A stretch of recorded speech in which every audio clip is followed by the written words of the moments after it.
Good morning.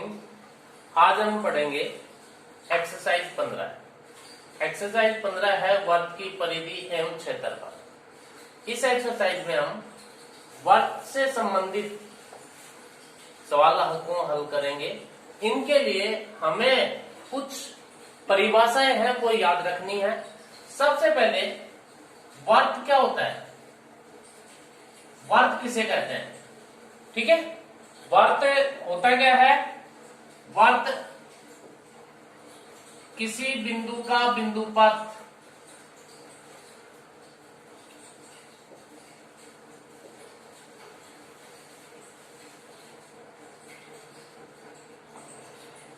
किसी बिंदु का बिंदुपथ होता है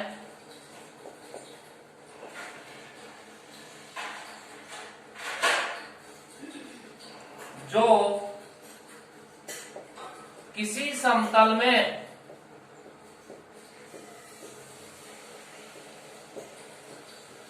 इस प्रकार गति करता है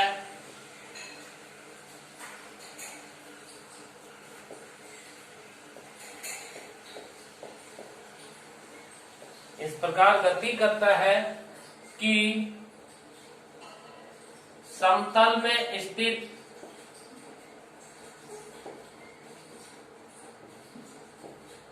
नियत बिंदु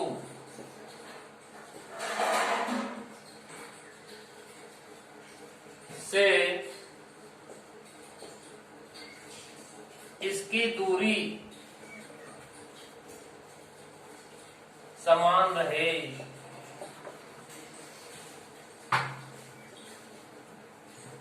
क्या कहलाता है, वर्ग कहलाता है।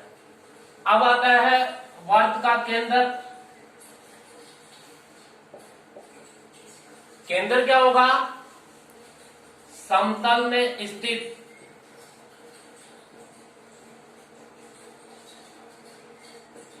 नियत बिंदु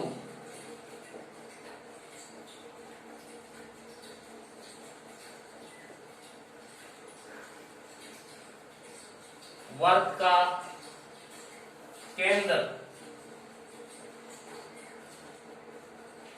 और इसको O से रिप्रेजेंट करते हैं, O कहलाता है, ठीक है। इसके बाद में आती है त्रिज्या। त्रिज्या क्या होगी, त्रिज्या एक रेखाखंड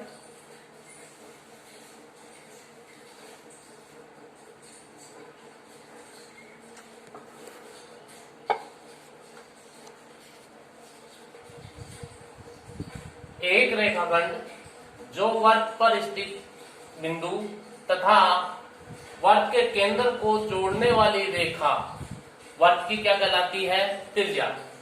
अब आती है बेटा जीवा। क्या, जीवा। जीवा की परिभाषा है वर्ग पर स्थित किन्हीं दो बिंदुओं को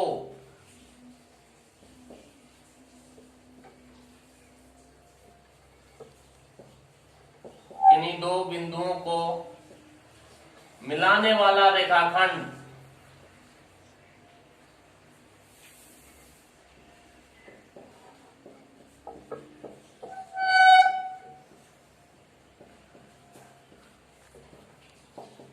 वर्ग की जीवा कहलाता है,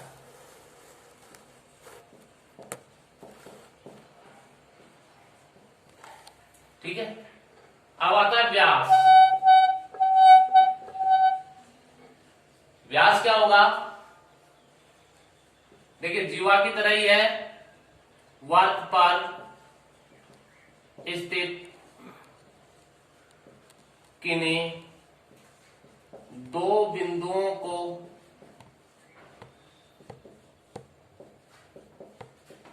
मिलाने वाला रेखाखंड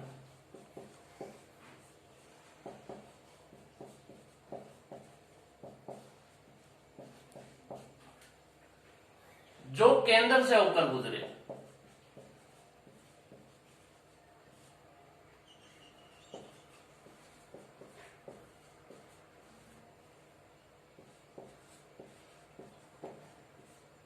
व्यास कहलाता है।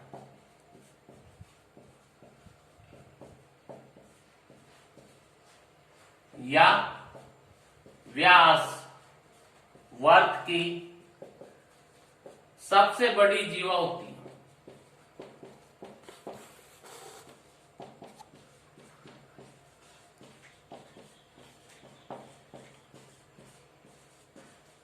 व्यास होता है जो वर्त की क्या होती है, सबसे बड़ी जीवा। ठीक है, और भी है 2-3 परिभाषा। हमें वर्त की परिधि और क्षेत्रफल निकालना है तो सबसे पहले हमें कुछ फॉर्मूले हैं वो याद रखने हैं। सबसे आती है वर्त की परिधि,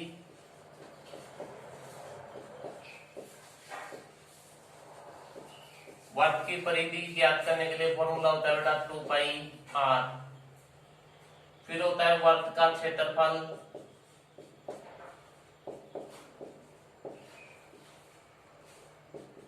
पाई r स्क्वायर। अर्धवर्त का क्षेत्रफल,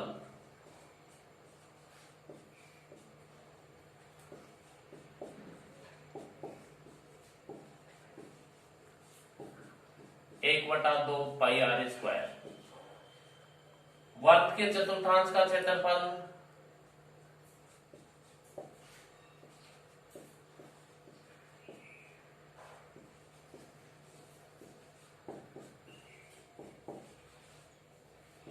एक बटा 4 पाई r स्क्वायर।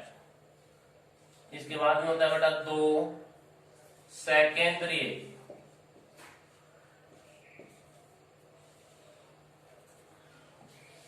वर्तों से परिबद्ध क्षेत्र का क्षेत्रफल।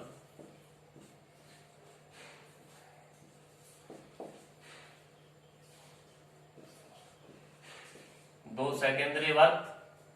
सेकेंद्रीय वर्त क्या होते हैं, ऐसे दो वर्त जिनका केंद्र तो एक ही हो और त्रिज्याएं क्या हो, अलग अलग हो। और इसका क्षेत्रफल ज्ञात करने के लिए फॉर्मूला होगा पाई कोष्टक r1 square minus r2 square. ठीक है, r1 बड़े वाले वर्त की त्रिज्या या बड़ी वाली त्रिज्या और r2 छोटी वाली त्रिज्या। ठीक है, इसके अलावा आपके आता है त्रिज्याखंड। वर्त की दो त्रिज्याएं, देखिए त्रिज्याखंड के लिए वर्त की दो त्रिज्याएं मिलकर वर्त को दो भागों में बांटती हैं। वर्त की दो त्रिज्याएं मिलकर, ये दो त्रिज्याएं हैं O A और ये B। ठीक है, एक तो ये छोटा ये भाग और एक ये पूरा बड़े वाला भाग। छोटा भाग लघु त्रिज्याखंड और बड़ा वाला भाग दीर्घ त्रिज्याखंड कहलाता है। तो त्रिज्याखंड की परिभाषा ध्यान में आ गई। त्रिज्याखंड वर्त की दो त्रिज्याओं से घिरा क्षेत्र त्रिज्याखंड कहलाता है और छोटे भाग को लघु त्रिज्याखंड और बड़े भाग को दीर्घ त्रिज्याखंड कहते हैं। अगर हमें क्वेश्चन में जब भी कभी त्रिज्याखंड का जिक्र आए तो हमेशा लघु का ही मान निकालना है। और लघु त्रिज्याखंड का क्षेत्रफल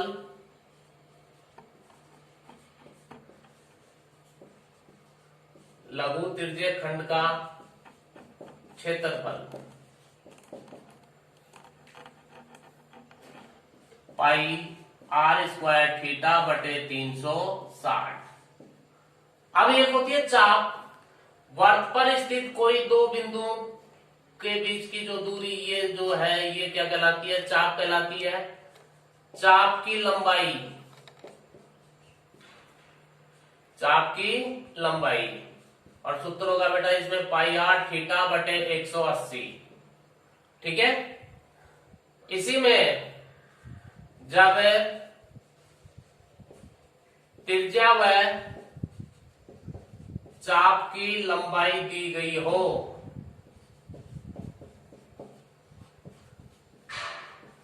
जब हमें त्रिज्या दे रखी हो और चाप की लंबाई दे रखी हो तो त्रिज्याखंड का क्षेत्रफल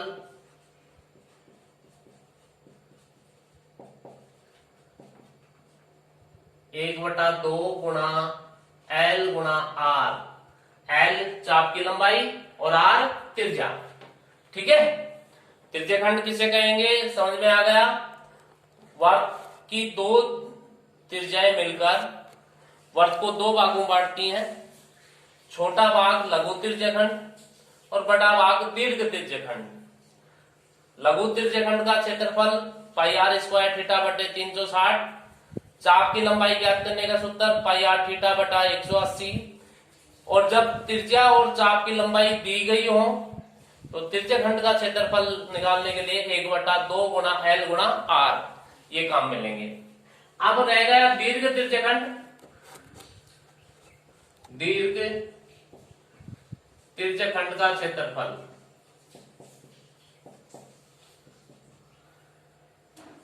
360 माइनस थीटा बटे 360 गुणा पाई आर स्क्वायर। ठीक है, अब आगे वर्तखंड। अब सबसे पहले तुम्हें वर्तखंड के बारे में समझना है बेटा, क्या होता है। तुम्हें परिभाषा लिखाई थी अभी मैंने जीवा की, तो बताया था जैसे कोई वर्त है, वर्त पर स्थित कोई भी दो बिंदु ले हम। ठीक है, ये ए और बी, वर्त पर स्थित बिंदुओं को मिलाएं तो ए बी जीवा है। अब ये जीवा भी वर्त को दो भागों में बांट रही है और प्रत्येक भाग वर्तखंड कहलाता है। छोटे वाला भाग लघु वर्तखंड और बड़े वाला भाग दीर्घ वर्तखंड कहलाता है। समझ गए वर्तखंड की परिभाषा। ठीक है, अब इसमें लघु वर्तखंड का क्षेत्रफल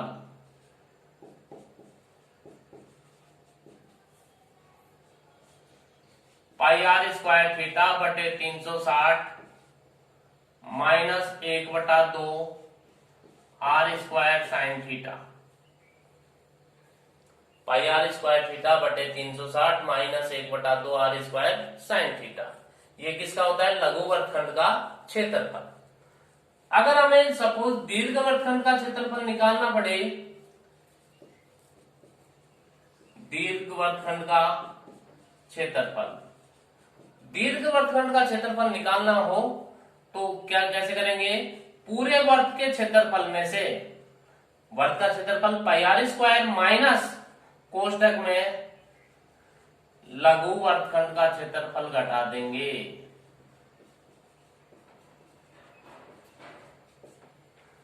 कैसे, दीर्घ वर्तखंड का क्षेत्रफल कैसे आएगा, पाई आर स्क्वायर वर्त के क्षेत्रफल में से किसको घटाते हैं हम, लघु वर्तखंड कर, तो किसका रह जाएगा, दीर्घ वर्तखंड का।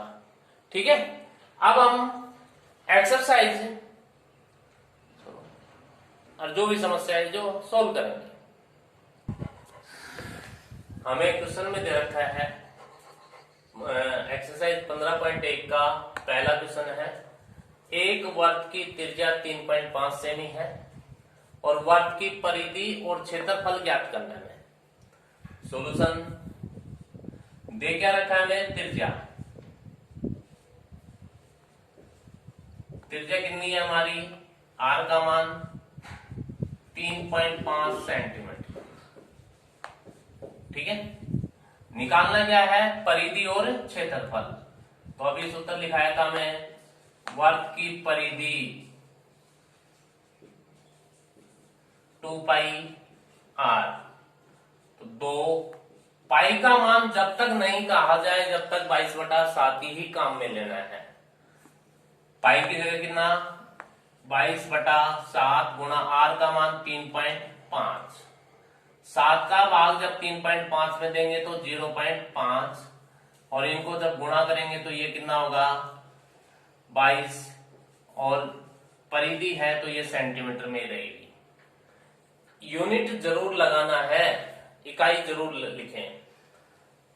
अब हमें वर्त का क्षेत्रफल ज्ञात करना है, वर्त का क्षेत्रफल, और वर्त का क्षेत्रफल ज्ञात करने का सूत्र pi R square.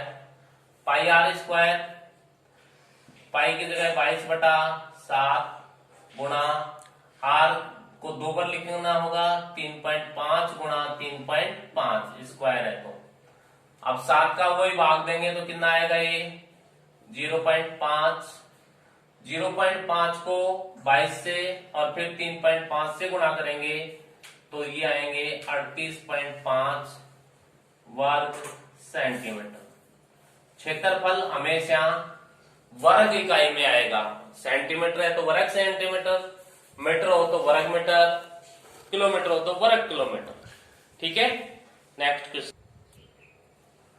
Question number 2 है हमें दे रखा है एक वर्ग की परिधि 44 मीटर है, तो वर्ग का क्षेत्रफल ज्ञात करना है। तो देखिए बेटा, परिधि दे दी और क्षेत्रफल निकालना है तो पहले हमें त्रिज्या ज्ञात करनी पड़ेगी। सॉल्यूशन में इसके हमें परिधि दे रखी है, वर्ग की परिधि कितनी है 44 मीटर। परिधि है तो पहले त्रिज्या निकालें, तो परिधि ज्ञात करने का सूत्र 2 पाई r बराबर 44, 2 पाई की जगह 22/7 गुणा r निकालनी है बराबर 44। देखिए r का मान निकालें तो जो संख्या गुणा में उधर जाकर भाग में, और जो भाग में वो संख्या गुणा में। तो r बराबर 44 गुणा 7 बटे में 2 गुणा 22, 22 एकम 22, 22 दूनी 44 और 2 से 2 कट गया। तो r का मान कितना आ गया 7 मीटर। त्रिज्या कितनी है उसकी वर्ग की अब 7। अब वर्ग का क्षेत्रफल, वर्ग का क्षेत्रफल ज्ञात करने का पाई r स्क्वायर, पाई की जगह 22/7 गुणा 7 गुणा 7, तो 7 से तो 7 कट गया। अब 22 को कितने से गुणा करेंगे 7 से, 22 सत्ते 154। क्षेत्रफल है तो वर्ग इकाई में आएगी, तो इसको लिखेंगे वर्ग मीटर। आंसर क्वेश्चन दे रखा है हमें एक अर्धवर्ताकार प्लाट की त्रिज्या 21 मीटर, इसका क्षेत्रफल और परिमाप ज्ञात करना है। कैसा वर्त दे रखा है हमें अर्धवर्त, तो अर्धवर्त का क्षेत्रफल, अर्धवर्त का क्षेत्रफल 1/2 पाई r स्क्वायर। तो बेटा क्या होगा ये 1/2 गुणा 22/7 गुणा 21 गुणा 21। 7 का भाग देंगे तो कितना आएगा ये 3, 2 का भाग दिया तो ये 11। अब ये 11 को 3 से गुणा करेंगे तो 11 क्या 33 गुणा 21। 21 को कितने से गुणा करना पड़ेगा हमें 33 से, तो 63 63 और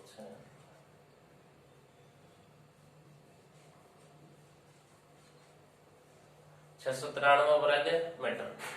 अब अर्धवर्त का परिमाप,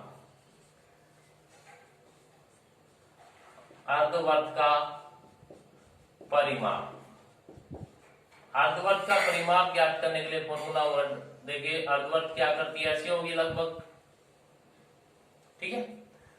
तो वर्त की परिधि 2 पाई r, तो अर्धवर्त की परिधि क्या होगी ये नीचे की पाई r, परिमाप साथ में ये, और ये क्या है व्यास, और व्यास त्रिज्या का दुगुना होगा तो 2r।